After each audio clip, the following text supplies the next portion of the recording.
Apo. Si balay sa Dondon?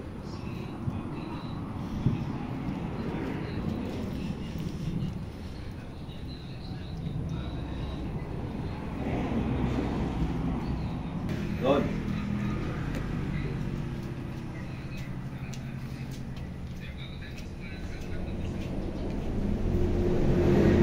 Okay lang ha, subay.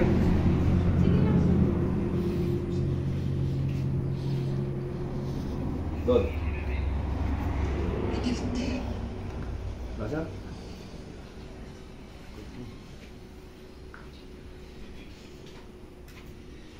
Suka lang.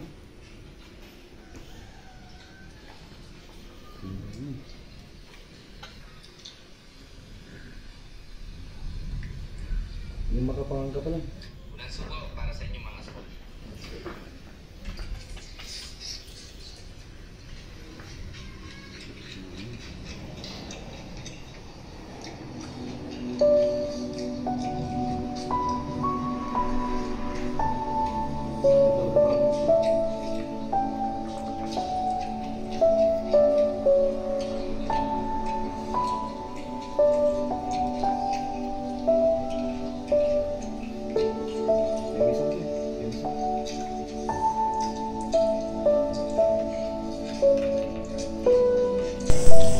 Naging speechless ako dito guys kasi hindi ko inasahan na ganito yung mangyayari sa kanya, na ganito yung makikita ko ngayong pinasyal ko siya. Buti na lang nabalitaan ko sa isang kasama kong rider na ganito na yung kalagayan niya ngayon. Alam nyo guys, eto malakas pa siya nung hindi nangyari ito. Malaking tao ito eh. Ngayon bumagsak na yung kanyang katawan. Ayan, kakaawa naman. Ayan, dahil lang sa pagtulong sa kapwa, ayan, nangyari na sa kanya yan. Ang masaklap pa dito yung mga tinulungan daw niyang mga tao nun, ni ulam daw, wala man lang binibigay sa kanya, wala man lang sustento, kahit konti lang na binibigay sa kanya. Ito yung isang hinihiling ko lagi sa Pong May Kapal, na kapag pala rin lang tayo, marami tayong matutulungan na kagaya ni Utol Dondon. Di ko na zinom sa bandang likod niya guys kasi ang lalim na ng sugat niya. Hindi ko makayang tignan. Buti unti-unti na daw naghihilom eh. Hindi na gaya na dati na lalim talaga.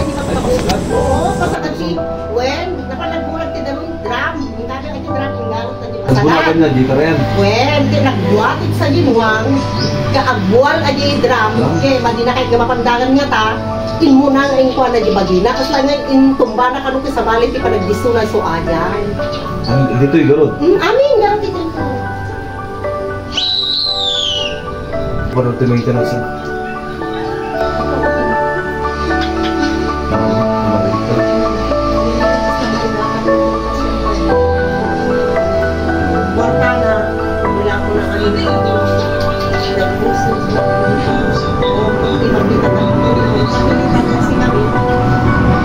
Sinuglat kami, nagtay mo rin sa tinibigan, may napagkakyan. Aldaw kalati, aldaw nakme, yapupok kita na saksyon. Pakanagtaon daw, bigat aldaw malen siya. Iwilong ko tayo sa buma, dahil kapagsaksyon. Ang malis na po tumalay na. Tirabi limang kalmo, may magtimanin mo, tirabi limang may dagitan. Hindi nga na makatulog. Wala nung nakatulog, may dalang tayo tayo. Sinsinong nataginang kayo LC.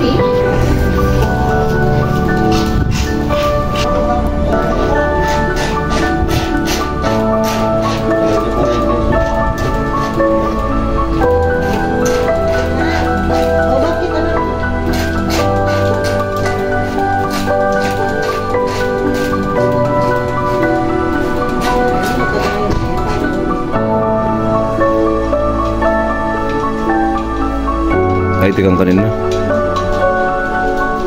Makantin na po eh. Okay. Tapos nakikita kami sa hospital na nagili. Si Utol Dondon, 45 years old na siya. Ako'y nananawagan sa mga may mabubuting puso dyan, sa mga good Samaritans na sana naman matulungan natin tong si Utol Dondon na ito. Na disgrasya siya, nagkaroon siya ng tama sa may spinal niya, kaya ito bedridden na lang siya. Ito si Brother JR Garanya ng Nadungan, Ayan, taga-maintenance siya. October yung nung nangyari yung kanyang yung disgrasya sa kanya. Ayan. Ito, naninindig yung balahibo kasi guys, hindi ganito ka payat yung kanyang katawan nun. Malaking tao si Utol Dondon nun. Ayan. Naapektuhan pati yung kanyang pagsasalita. Ngayon, hindi na siya nakakapagsalita, guys.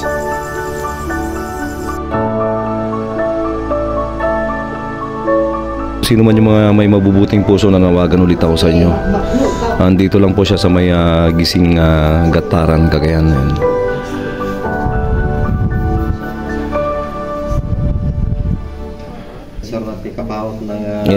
Ito, since October, hindi na siya bedridden na siya, kaya ito nagkakaroon na siya ng bed sore dito.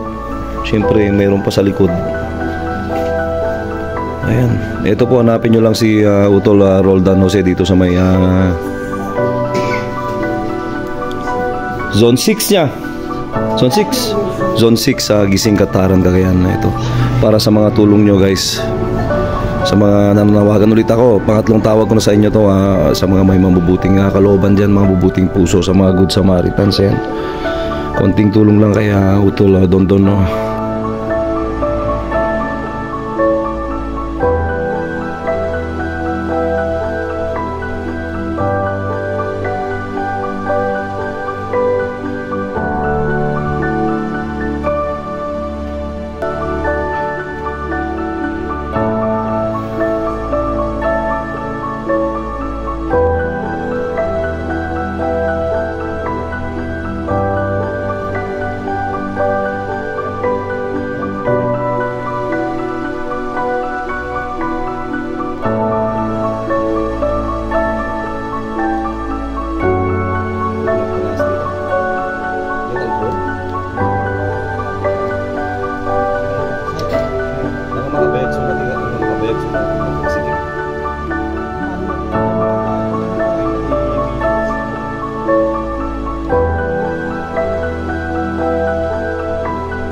Sa mga taong may mabubuting kalooban na laging handang tumulong sa mga nangangailangan, balang araw ang ating pong mga kapal, kayo din ay gagantimpalaan.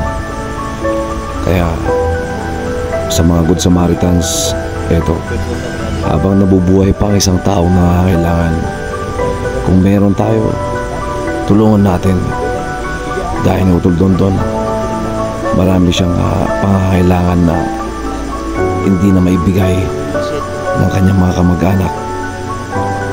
Kaya eto, ako'y nananawagan na sana tulungan natin siya habang siya ay nabubuhay pa.